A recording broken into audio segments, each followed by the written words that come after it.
Okay, guys. So welcome um, to the bowling mentor again. Welcome, Moz. How you doing? Oh, good. Thanks. Yeah. Good Yeah. stuff. All good. You? Yeah, excellent. Thanks. So it's been a while since we've done one of these, so we're going to get into some scenarios, talk through a certain scenario, and then Charlie's going to go through how he would go about it, and then after we've done that, guys, just feel free to come and have a chat and talk through what you might do slightly differently, and we'll go from there. Okay. So the first scenario we've got is it's the first over of the game, and you're bowling against the best batter in your league. He's absolutely on fire, smashing loads of runs, hardly getting out. What do you do? Go for it, Charlie. I think context, a little bit more context is key. I've gone, it's a 50 over game, and I've gone for a white ball, essentially, as you would in kind of domestic professional cricket.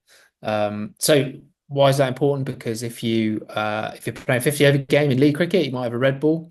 I'd probably go with a slightly different field. So just for context, so a white ball, coloured clothing, 50 over game. So the white ball doesn't do quite as much as the red ball, so that's why the field's going to be slightly different. So the field I'd go for in this scenario, and this is the field I was started when I was opening the bowling for Worcester in 50 over cricket. So I'd have a third man back. I'd have a short fine leg in the ring. I'd have a deep square, kind of on square. I would have a mid wicket. Perfect. I'll have a mid off and a mid on. I'd have a cover. I'd have a point, and I'd have one slip. And yeah, one slip would be quite regulation first slip line, maybe one and a half. And this is the field I'd start with in 50 over cricket, domestic professional 50 over cricket. And the third man was in place because early on, quite a lot of batters quite like to run the ball down the third man and need a little bit of protection. Obviously, looking to bowl like a nice tight channel to off stump, if not actually middle and off. I try to ensure that I'm not giving any width to allow the batters to get off to a flying start in the power play. And yeah, so this is how I'd start. And I personally, I mean, captain sometimes would rather go with a third man and a fine leg. I always went for a deep square. I knew that my bad ball was going to be potentially full and on the pads and get whipped. And I didn't think I was.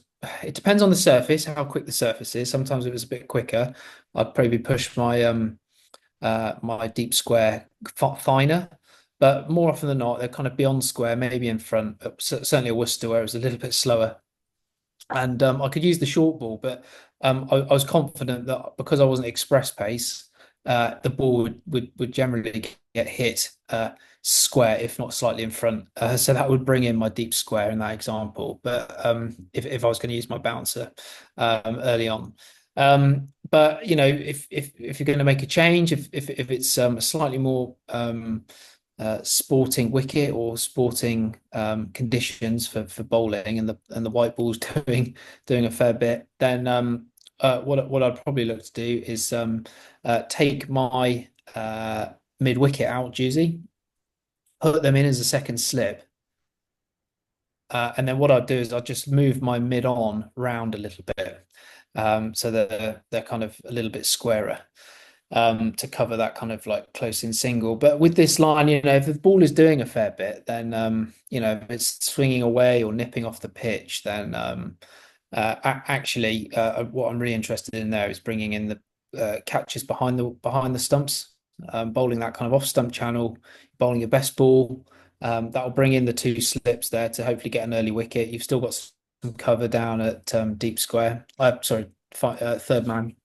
And yeah, I mean the you know, if the wicket and the ball is if the wicket's doing a fair amount and the ball is swinging, um, then you know, I'd be quite happy for the batter to try and work a single into the leg side, almost try and play across the ball. I think that's bringing me into the game. So there's an obvious gap for a single, which would be kind of tuck it into just into the leg side off the pads to a right-hander. But I'd be quite happy if they were trying to do that. The only time they're going to get a single there is if it's just like an inside edge or, but you're in the game and there's cover there anyway. So that's what I'll do. And I guess the next question is to open it out to anyone else. How do they start? How what fields do you use against batters if you're opening the bowling and it's first over against one of the best batters in the league. I'm really interested, especially depending on your strengths and stuff. You've got to set the field for your strengths. So what you're going to be predominantly bowling or your best mode of to get them out. So yeah, does anyone want to come on and yeah, either raise a question or go for it. Set a field. Hi, Charlie Mikhail here. Just one question. Hi. You mentioned that this being the white ball format, there's Yeah. not much swing or less swing compared to the red ball format.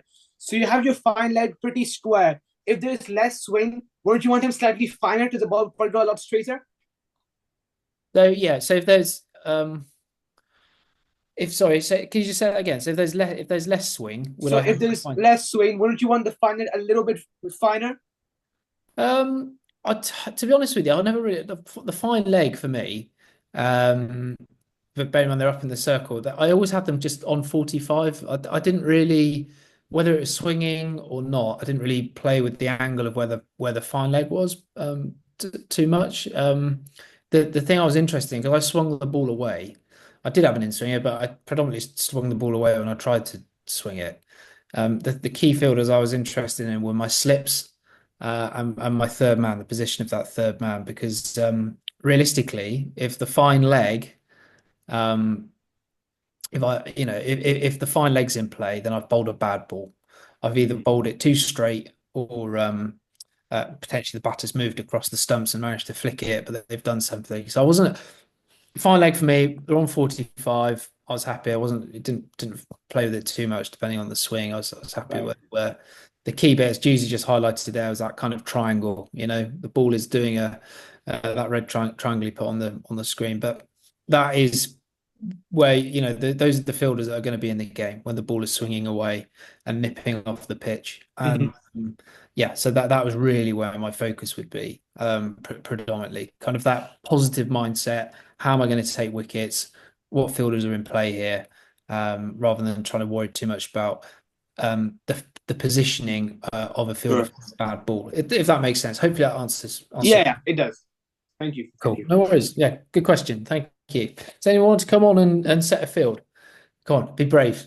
First time. It's okay as well. 'Cause if you're not sure, not confident, and go for it. We'll support Uh, through this whole point. It's Hi learning. Charlie. Hello. I've not got like a whole field to set, but I just want to like try and ask something. I usually Yeah. swing it in. Um, so do you think that I'd change what you do with your third or your fine leg, or would you just say try and fix your line and try and hit fourth stump and swing it in so you're still hitting that like off stump, middle stump line? No, I think that's a really good point. So yeah, we can set a field, in fact, for the ball swinging in, for your example, if that would be helpful. So I'd definitely have a fine leg back. So Yeah, Juicy, if you put the fine leg back, that'd be great. Um, I would get obviously I'd definitely have a deep square. So my two yeah, fielders out would be a little bit of protection there if you're swinging the ball in. So I'd get rid of the third man. He wouldn't be back. yeah. I'd probably keep a slip, but I'll take one of them out and put them in kind of like a catching mid wicket position. So hang on, one, two. They've got one more fielder. Um, I'm just trying to count the X's up here. That's helpful. Thanks, Judy. One, two, three. 8. One Oh, more. perfect. Eight, yeah, one more. And yeah, I mean, for me in this situation, I'd probably put an extra cover in just to kind of ring up the offside. I mean, I don't personally. I know you're swinging the ball in. I mean, you can. So they'd be up, Juicy, in the ring on the offside. So just yeah, exactly in there. So I've got a nice ring field on the offside. But still, when you're swinging the ball in, the risk is that we come too straight. with the ball, and then it can get worked. In swing's really threatening when we're swinging it into off stump. So we really want to have that mindset of trying to attack the off stump and make sure we're not starting the ball too straight. That's where it can get worked. Now you've got a bit of protection there, a bit of cover, swinging the ball in. The other opportunity here, considering you've got one slip and a point, is you could take that extra cover and put them into another catching position on the leg side. So you could have like two catches in the mid wicket region.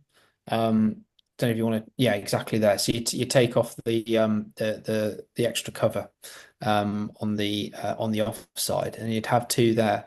And that there's another really threatening option. Yeah, so I'd still potentially have the deep square duty. Yeah, exactly that. Just in case you do come straight and they kind of flick it.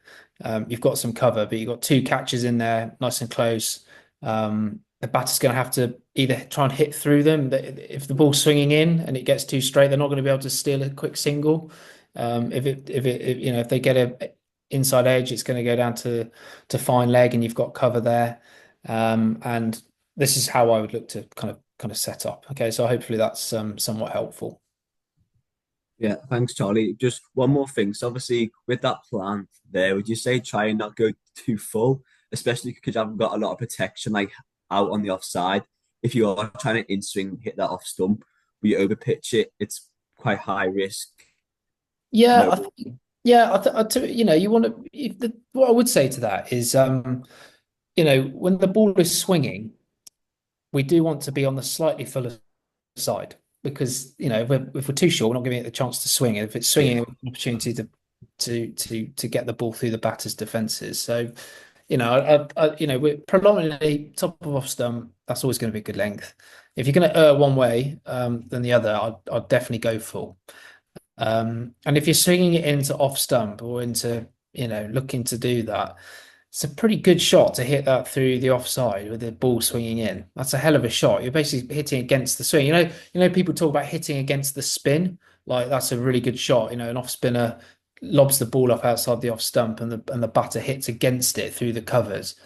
So everyone says a great shot, but that's also quite high risk. The lower risk option is to hit with the spin, and it's the same with swing. Like you hit like into the angle that the ball's coming in at. So and you've got cover here as a field. Like you've got your two catches in, or certainly close fielders to apply pressure, and you've got some cover out on the offside. So I'd say, in answer to your question, go slightly on the fuller side. Okay, be positive. Think of it as a wicket taking option. If they do hit you through the offside, you've probably gone really full, like almost half volley. But if you're hitting like a good full length, and the ball is swinging in to kind of off or middle, and they manage to hit you through the offside, then I'd say just keep going with it because they'd be a hell of a batter to do that consistently. Jason is asked, what if the batsman is moving one, two steps across the stumps, and two walks two steps down? Now, it'd be quite ballsy in the first over, but Yeah, it might do it. can happen. Does happen these days more often than not. I remember Pepsi doing it. Remember that Yeah, Derby? They did quite a thing yeah. about it. And he did first over, he just went for it. Yeah, absolutely. A lot of batters do that, especially with like bowlers that are consistent up top and hit, top of off. Just so I was thinking, if a batter's doing that, what do they want you to do? Let's start there. Well, what they want you to do is change. Okay, they're not happy, or they know that you're going to consistently hit a good area, so they're changing their game to either create a scoring opportunity, a scoring shot. So if they walk across their stumps, they're probably going to look to target the leg side, and if they're coming down the wicket, they're looking to get to the pitch of the ball to allow them to swing through it.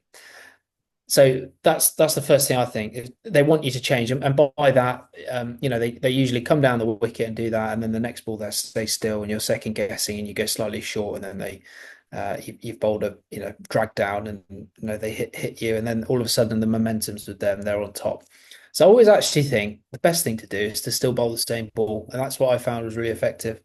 If you're hitting the top of off, and the batter moves across or comes down the wicket, it's actually I found it was still really, really effective, even though they had come across and the line was different. It was on their pads, or the length was slightly fuller to where they're then standing. I still found it was really effective because I think from a trajectory point of view, the ball was still kind of bouncing through. It wasn't like obviously the fuller you go, um, the easier it is for them to swing through the arc of the ball, if that makes sense. But when you're hitting a good length, the ball is still rearing up somewhat towards the top of off. So even if they come down the wicket, it still has a little bit of a different trajectory from the bounce through to the bat. And I found that if I bowled the same ball, more often than not, it was still effective.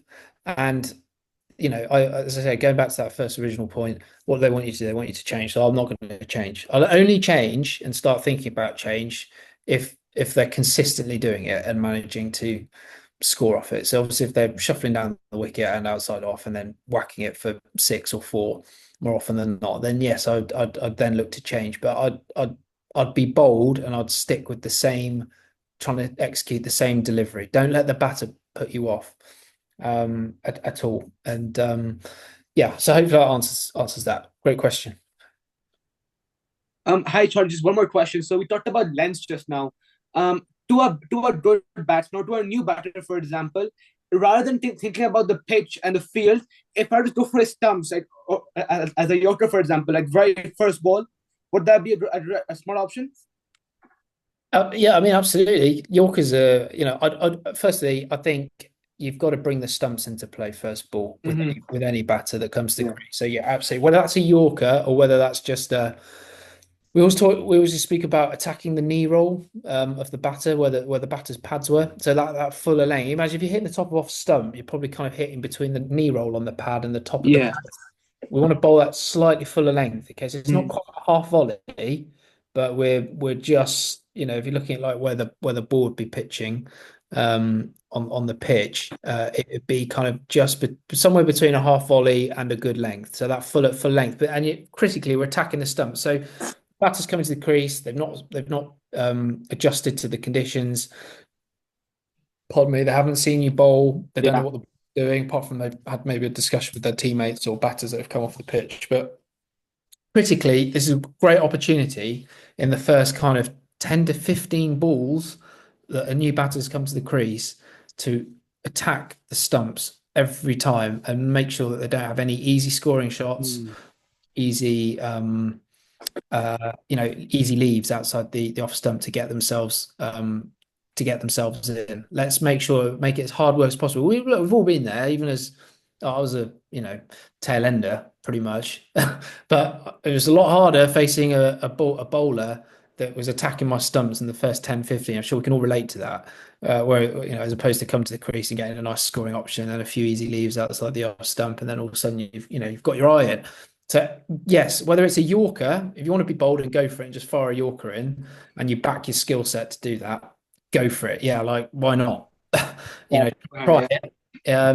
It might go for a boundary, but it might get a wicket. Go for it. But I'd say I didn't try that unless it was generally like a tail ender or something. I was just going for it. But we'd always try and attack that knee roll height on the batter's pad, so that Mhm. the appropriate length to do it and bring the stumps into play. So yeah, really good point. And yeah, if that's your logic and your thinking, I think you're onto a winner there. Fair. And if I'm going to bowl a Yorker, for example, is there any major field changes with that? I wouldn't up top, but obviously at the death, yes. But Mm. if a new batter's come to the crease, top order batter, and you're going for it, I wouldn't highlight it at all. I'd stick Fair. with the same field. You want them to be thinking the ball's going to be top of off, or they're worried about their outside edge, and then the Yorker comes as a surprise Surprise, yeah. first up. Don't highlight it. Right. Yeah, stick with it Sure. with what the field you've got. Yeah, that's true. All right. Cool. Anything from you, Juicy? No, mate, all good. I think let's move on to the next one now, which is T20, last over, 12 to win, 8 down. What you doing? Yes. So, yeah, relatively high pressure. I mean, eight down. You don't know if that's which batters are going to be in there. You might have the tail in, But even so, the tail can hit a long ball these days. But you might have a tail ender and a set batter that's on, 30 off 20 balls or something. And so the field would look very different depending on who you're bowling at. But for this example, I've gone with two tail enders. Okay, just to which are dangerous. Like batters practice hitting balls. Yep. So all players practice hitting balls these days. Like even the tail enders are able to clear the ropes. Like we still at Worcester, we'd have the opportunity to go out onto the middle and have the coaches flick balls and us to just try and hit sixes to win games of cricket fundamentally when we got to this situation. So you can't just be off your guard as a bowler at this point, thinking I have 12 off the last over here. I'm going to win. I think you've got to really think logically, because it's one six and then and a four, and they're pretty much there, aren't they? So appreciate that would be two good shots, but still, like it's not set. So in answer to your question, the field I'd go for would be the fielders I've got out. Bearing in mind it's two tail enders. So I've got a deep cover. I've got a third man. I've got a fine leg. I've got a deep square. Deep on the Oh, sorry. Yeah. offside, yeah. Leg side, sorry. And I've got a deep mid wicket. I've got two out on the leg side in the mid wicket region. So yeah, probably square them up a little bit, but that's perfect. And then a mid on and a mid off in the circle. On the ring? Yes, on the ring. And I'd have an extra cover and a point. Yeah, perfect. So probably that square leg would be round a little bit. Yeah, exactly there. So we get rid of the perfect. So what have I set this field to tail ender? Or two guys coming there. I don't know if personally, if I was going to hit a six as a tail ender, I'd want it full. So why have I set this field? Generally, tail enders don't like the short ball, and certainly don't like the ball. It's much harder to hit it coming in at like a hard length. We spoke about bowling a heavy length. Okay, so that would be a length which is kind of somewhere. It's kind of coming in around the hip height Around there? into the back. Yeah, I reckon so. Yeah, you're not bowling a full length. You're not bowling like top of off stump. It's a bit shorter than that, but it's somewhere between like a bouncer and a good length is how I describe it. So it's got real like purpose behind it. It's coming. It's like a heavy length coming through the kind of like hip height, and that's a really difficult ball to hit. Good top order batters can do it, but in this example, we've got two tail enders in. They need 12 to win, and really, I feel like this field has cover for that. So I've got some protection on the offside if they back away and try to slash it. I've got a third man in case of an edge. Or again, they slash it away. I've got a fine leg. I've got a deep square, and I've got a deep mid wicket. And that length there, if they want to try and hit it leg side, I mean, it's going to be a really good. You can also have to like baseball flat bat it back over mid on and mid off in order to get a boundary, and that's quite a difficult shot as well, especially to a heavy length. I mean, I implore any of you, go on a bowling machine, set up a hip high ball, and try and baseball hit it back down over the over where mid on and mid off would be. It's hard. It's a hard shot to play. So that's where I'd start with that. I can also bowl the bouncer with this field. It could be a wicket taking option as well as a run saving option. Might either go through for a dot ball, and if they get any bat on it, then you've got cover.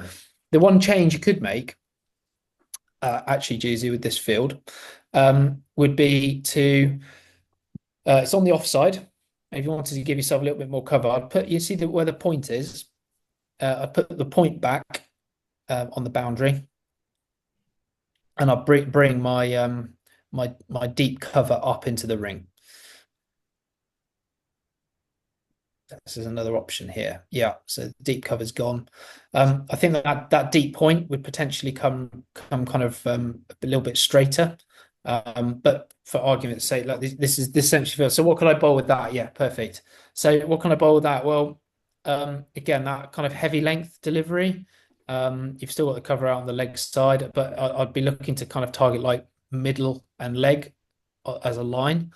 So coming into the batter, maybe like wide on the crease, so that almost makes it harder for them to hit through the leg side, and really coming into them. But what you can also do with this field is you can bowl a wide Yorker. So right on the wide line, Juicy might make a little mark out here. Yeah, so just inside where the wide line mark would be.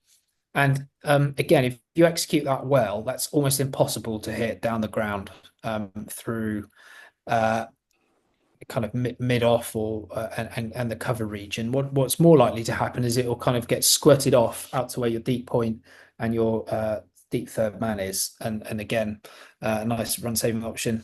And you know, if you wanted to, you could go for a straight Yorker. If I was going to do that, I would probably make a slight change. I would bring the point back up, and I would drop out my long on if I was going to go for a straight Yorker.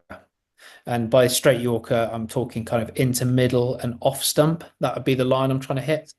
Again, if you're bowling that line, it's really difficult to hit it through the off stump. If you're kind of coming wide of the crease into leg, then you've got your cover out on the leg side. You've dropped your long on back. So if you do miss slightly and they're going to try and give it a good old golf swing, then they might go straight down long on's throat. And just as a last point, very rarely would I drop my mid off back. It's a very hard shot again to hit over mid off. Put the bowling machine on and try and hit, a ball over mid off, like, from any length. You've got to really hold your shape. It's a hell of a shot. So it's a very, very difficult shot to play. And therefore mid off being up in the circle most of the time is a fair bet that, they're not really going to clear it. Of course, depends on the batter, but some good batters you might need it back. Some top order batters that have got set and got in and are very good at hitting straight, then yes, of course, maybe. But by and large, you generally see mid off kind of stay up in the circle and not played with. So appreciate I've thrown a few scenarios there with this and a few different field placings, but hopefully that's given you a rough view of kind of what I'd look to do, the kind of fields I'd set in this given example, my mindset, and I think hopefully you can take away is, the angles on the crease that you can bowl to help benefit your to be of benefit and to take advantage of. So if you're going to bowl straight, maybe coming wider and in at the batter from a different angle, that has a massive effect on their ability to target certain parts of the ground. And much like if I wanted to bowl a wide Yorker, I might come in slightly tighter to the stumps and then use that advantage of the angle going out. Or could potentially bowl it from wide. There's lots of different ways to look at it. Wide on the crease, that is. So anyway, spoken a fair bit. Does anyone want to come on and set a field? Be brave. Come on. This is a learning forum. I think. Sorry. I think the field itself made sense, but my question is that between the balls of the short one and the wide Yorker, how often do you change between those lengths in that final over? So I think the key is to be unpredictable. That's the key to being a good death bowler. You want to set a field where the batter is not sure which ball you're going to bowl. You could, for example, you could bowl so with this last field here, I could bowl a Yorker, but I could also bowl a bouncer, and I could also bowl a slow ball into kind of middle and leg stump. And so the batter's thinking about 3 lengths here because I've got cover. If I bowl a bouncer, I've got a fine leg and I've got a deep square. Okay, so in the game, if I bowl a slower ball into length and that's going in on kind of middle and leg stump angle, I've again got a deep square and I've got a deep mid wicket if they look to kind of cow corner it there. And if I bowl a Yorker, I've got a deep mid wicket and I've got a long on, sorry. So I've got that cover down the ground. And so the batter it's not totally predictable as to what I'm going to do. Yeah. Mixing it up almost like every 1 to 2 deliveries. There's a funny argument where if something's working, why change it? And you might bowl 3 balls the same and have the same result. And then, sometimes you change up and then the ball goes to the boundary or gets hit out the park. But at the same time, I think you've got to just got to use your instincts a little bit. You've got to know, who you're bowling at. Is the batter set? How well are they seeing it? What's the game context in Yeah, that situation? If you're bowling against someone who's competent and in and set, being very unpredictable with what you're going to bowl is definitely the way forward. But if someone's really struggling and it's working and you don't feel like they're on top, then keep going, keep going with it. Even you've just got a little bit of like cricketing instinct in there. It's sure. not so black and white. But yeah, hopefully that gives you some context. One thing I may do with this field is that if I'm gonna bowl a bouncer, I may just take out one of my offside fielders to the boundary and bring one man from that side inside to like fool the batsman in a way that I'm gonna bowl a wide Yorker and then bowl a bouncer as a surprise maybe, and then ask him to pull Okay. one towards square leg.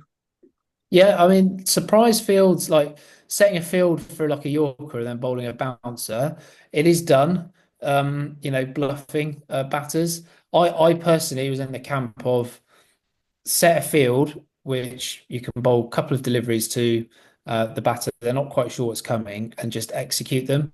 There is risk if you set a field for a Yorker and you don't have anybody out on the leg side.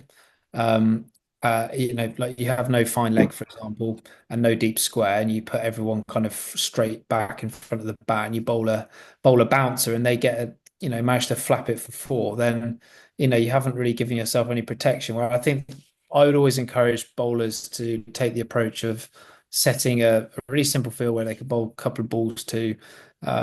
Just gives you a slight advantage, and it's all about execution. Then, like what you've got the control. You know your field set for it. All you've got to do at the top of your mark is just execute that delivery. And I think more often than not, if you take that approach, then you're going to get the best outcome.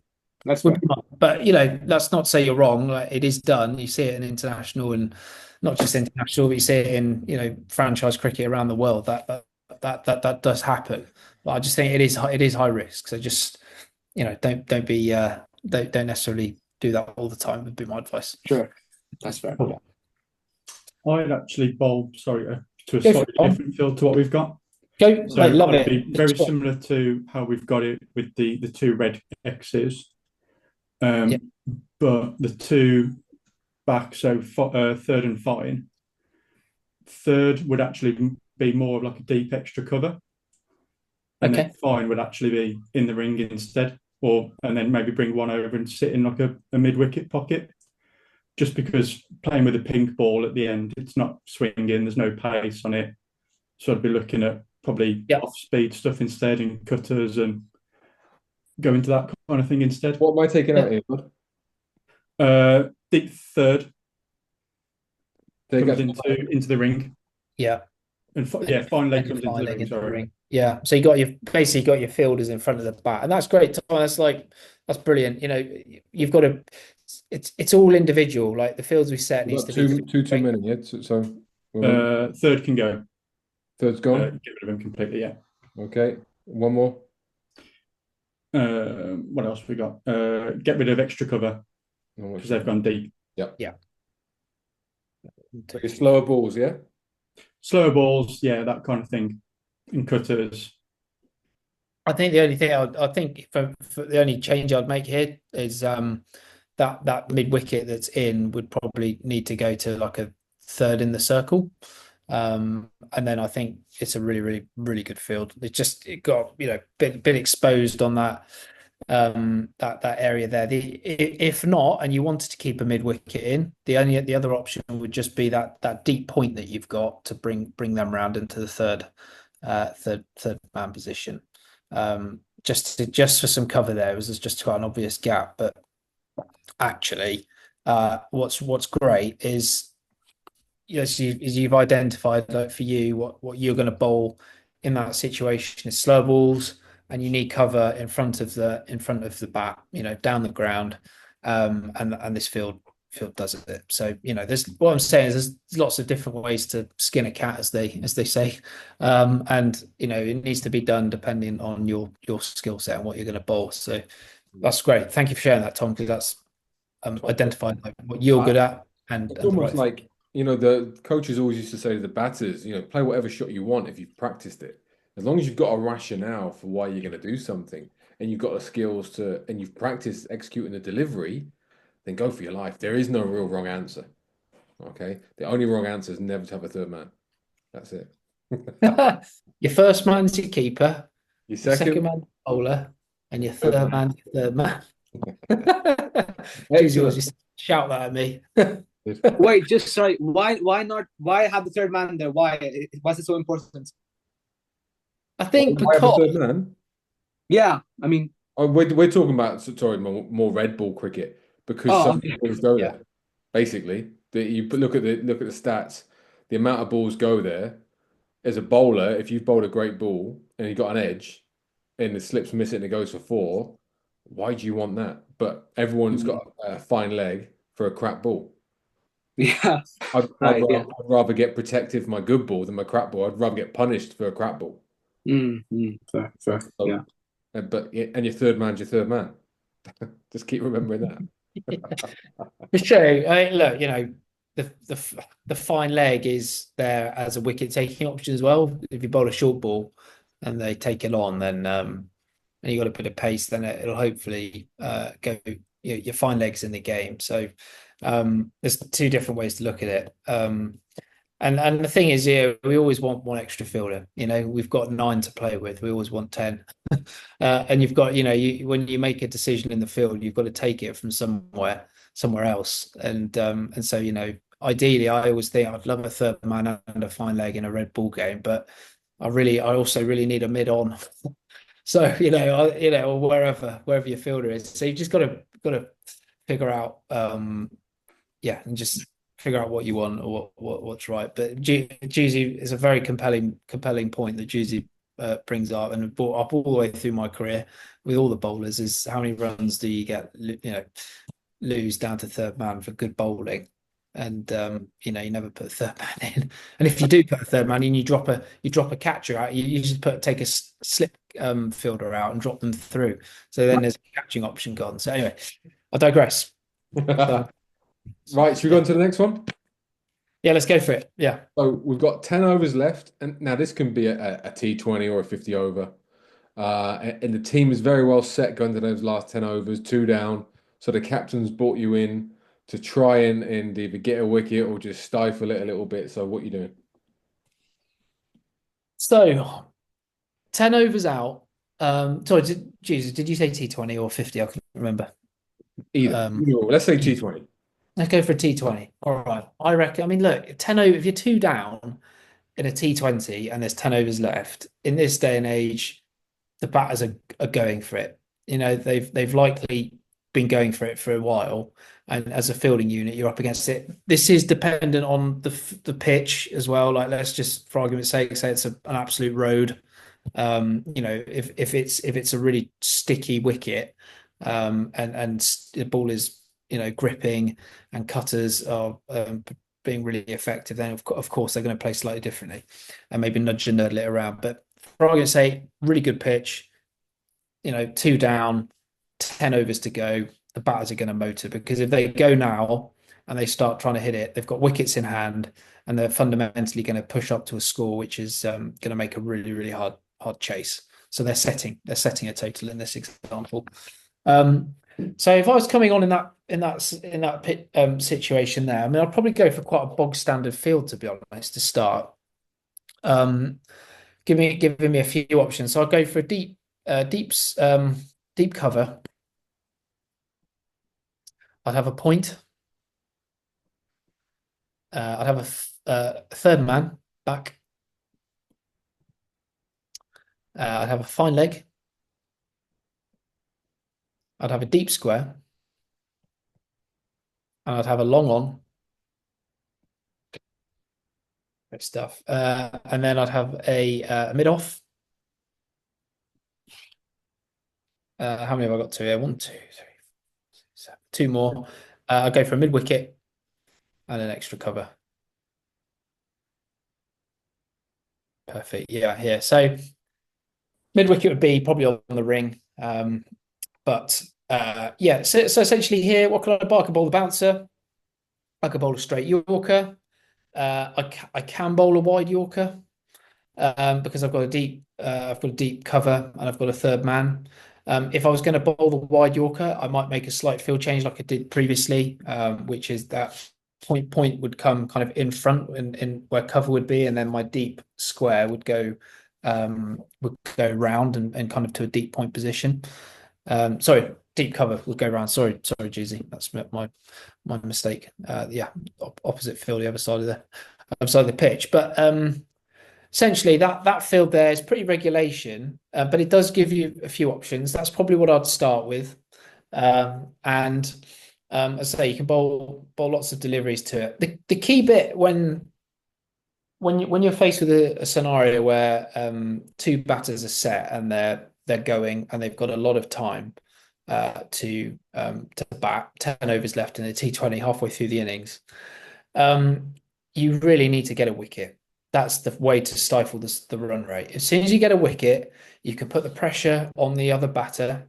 It might open up an end where, they get out, so what one brings two and all that. But fundamentally, that then puts more pressure on the other batter that's stayed in, and is on X score off not many balls. They want to keep strike. They want to keep the momentum going. And so the best way to bring the run rate down and to stifle runs is to get wickets. And so what does that look like in this scenario? Well, there's the hope that by bowling to your field, certainly with like a short ball or potentially a slow ball, that they may mishit it and they get caught and they give their wicket away. But the other option is to take the positive angle and go for it and go for a wicket taking delivery like a Yorker. And look, I've said this so many times. If I could go back to when I was kind of like 10, 12, well, at any point in my career, I'd always have worked on my Yorker more, because in this scenario, especially, if you can go to a Yorker at any point and know that you can execute it well, and in this situation here, they're two down, there's 10 overs left, and you go to your Yorker, at best, they're not going to hit it out the ground, very unlikely. And if they do ramp it, well, you've got a third man and a fine leg back, so you've got cover for it. And it's a way to stifle runs. So it can be a wicket taking delivery, it will absolutely just bring the run rate back down and bring you into the game. You're going to put pressure back on the batters. They're going to have to find different ways to score, and that might just bring about the wicket. So that the Yorker is the hardest ball to bowl as a bowler, to execute as a bowler, but it's absolutely, even in this day and age where batters are doing everything, if you can go to it under pressure, you're not going to go too far wrong. So again, you can bowl a Yorker here. There would be spoke about being less predictable. That's also really important when there's two batters that are set, and they've got time left. So I wouldn't just stick this further. So I'd start with, but I might make some changes. So if I was going to bowl a slow ball, for example, I'd probably drop. To not highlight it too much, I would bring probably my fine leg up, and I'd drop my mid wicket out to a deep mid wicket. So what I could bowl here is potentially a wide Yorker, and I could potentially bowl a slow ball, or I could potentially bowl a full and straight Yorker. So there's a few different options there, and that's what I'd be looking to do. Does anyone else want to come and set a field? Or has anyone got any thoughts? Hopefully, this is all making some sort of sense, and if not, please do just raise your hand or ask or and stuff. But this is how I used to look at stuff. I didn't execute it well all the time. I certainly didn't get it right all the time. That's for sure. Certainly was on the wrong end of it. There are days where you just get hit out the park, and you have to accept that. And there were some days where it went well, and I think that's kind of where the fun of T20 cricket is a bit.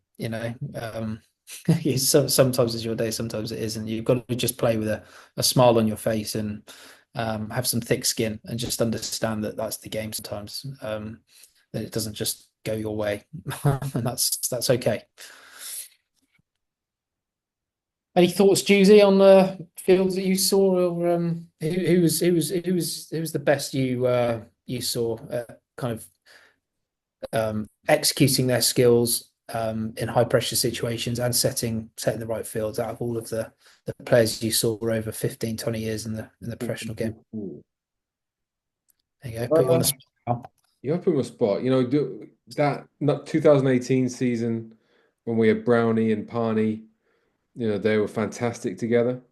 Under the leadership of Mo as well, who backed them and it really helped back the players. Even the next season, when you came into it as well, um, I thought the way we were proactive, one of my best favorite games of my whole 22 years was the semi-final with the T20s against Lancs when we defended ridiculously. Was it 140, something like that? And they needed nothing off 2 overs and we won. I mean, that was as good as when we won the year before. When the whole thing, it was just Get through to the final, yeah. so I think that the big change for me was just the change of tactics, a change of knowledge over those 20 years, 20 odd years. When I first started in 2000, it wasn't a lot different than the tactics for a 4-day game. And the team, if you look back at the team who would play for England in a 1-day game, would basically be 8 or 9 of the test team with a couple more, So it was very, very similar. I remember my first year in Northants, we played Somerset in a T20, and Caddy was playing for Somerset, and he bowled with a 7-2 field and got something like 2 for 6 or 4 overs because it just completely scrambled the batter's head, saying, well, there's loads of space over there, but then you were Andy Caddick bowling back of a length, swinging it away. They couldn't get near it. From 10 foot, yeah. Yeah, I mean, it was unbelievable. So it was interesting to see the quick guys. Johan van der Vaart in Northants as well. We had 2009 in Northants when we got to the T20s finals day. We had the Freak playing, who was, again, Ian Harvey, something very, very different. The way he was one of the first bowlers to do slower balls and everything like that and change the fields. So that was really interesting, the way he went about things. So yeah, there was just a mixture, really, and it was almost a bit of fun until the last 10 years where it became really serious. So yeah, but it moved on. Brownie's slower ball after a couple of years got found out a little bit.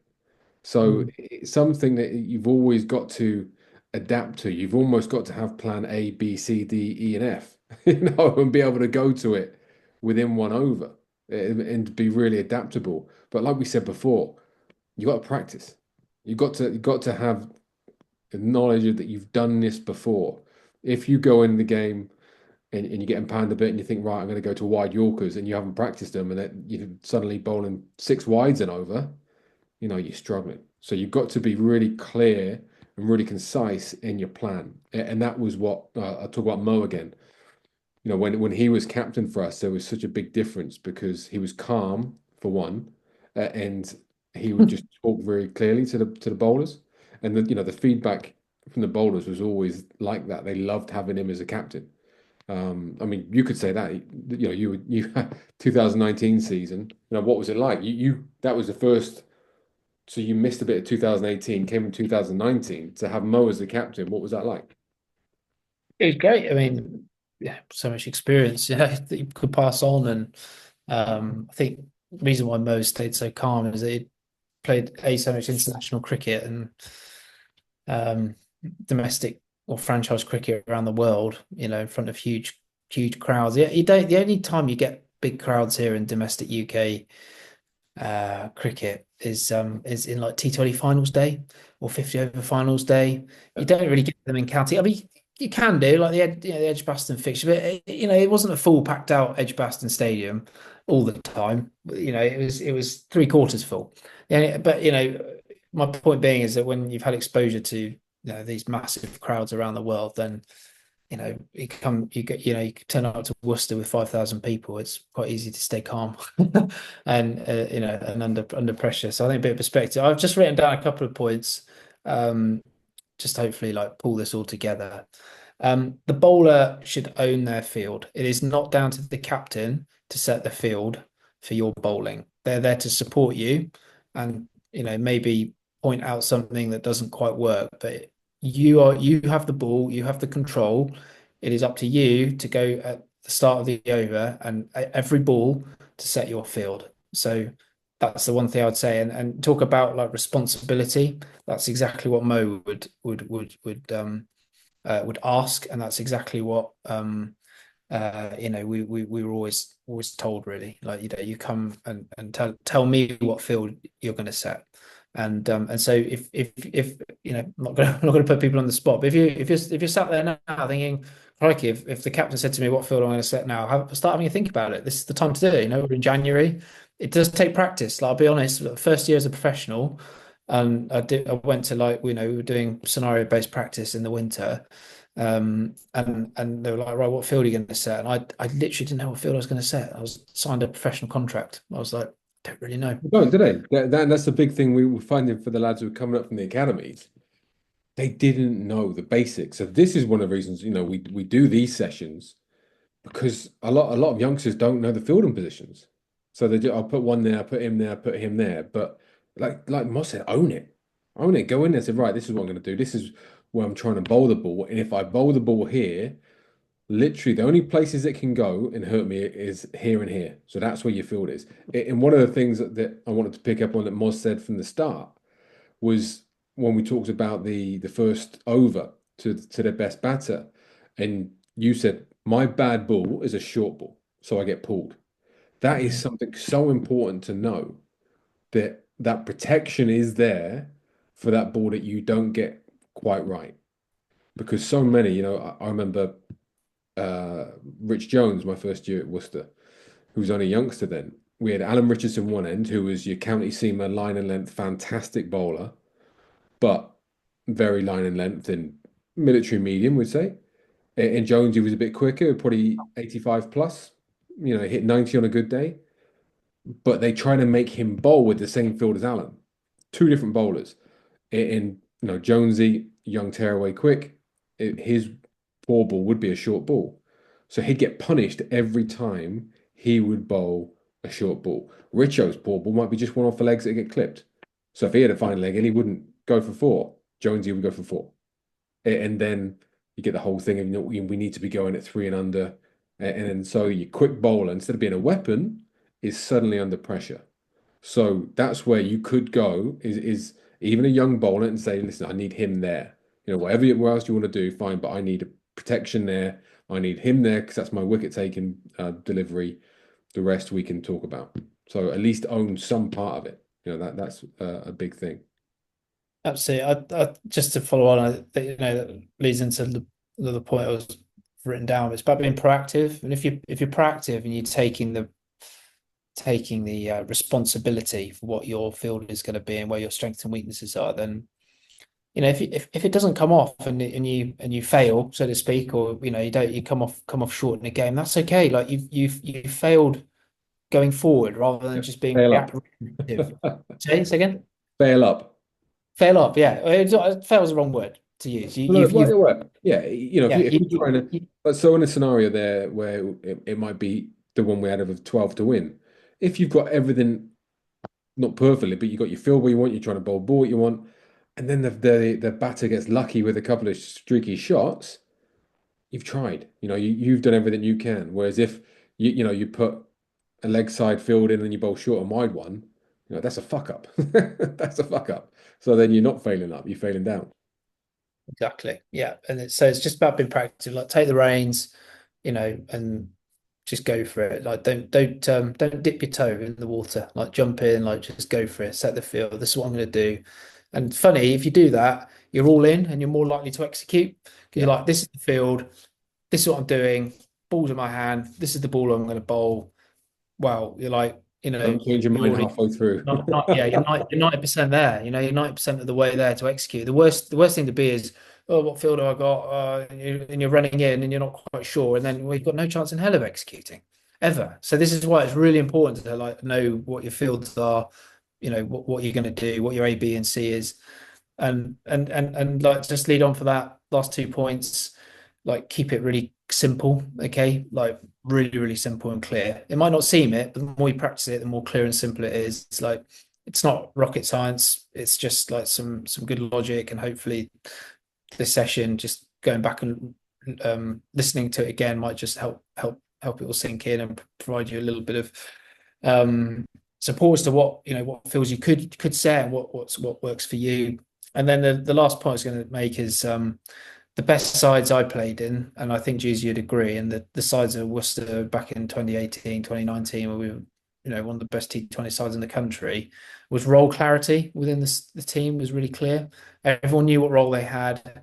Everyone was um, given the power to just go out and do that. It was like there was, again, that responsibility, like, right, Charlie, you're going to bowl at the death. This is when you're coming on. Like Daryl Mitchell, you're going to bowl in the middle. This is your field. X is opening the batting. Just go out there, like play to your strengths. You were just given the freedom to do that. And if everyone in a team has that freedom and that backing and belief from a coach, then great things can happen. I think you become a little bit unstuck is when things are very scripted and, shackles are put on and people aren't, able to use their brain and think and take control and take responsibility for it. Then, you end up being a bit of a robot and, things, I don't think it allows for like innovation and for people to have control. Anyway, a few points. Hopefully, Hopefully, guys, some of this knowledge is from Moz is first class. So make sure you take it all on board. So we'll bring it to a halt there. This has been fantastic. I think we'll probably do one of these a month leading up to the season to really sharpen the minds for it.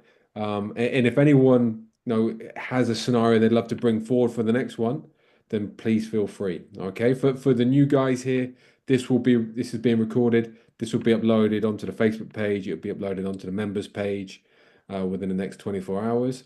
And we will see you all again next week. And we've got the Q&A with me Friday at 11. So thanks everyone for coming on, and we'll speak soon. Cheers, guys. Cheers all. Bye. Thanks, Ross. Thanks, Charlie.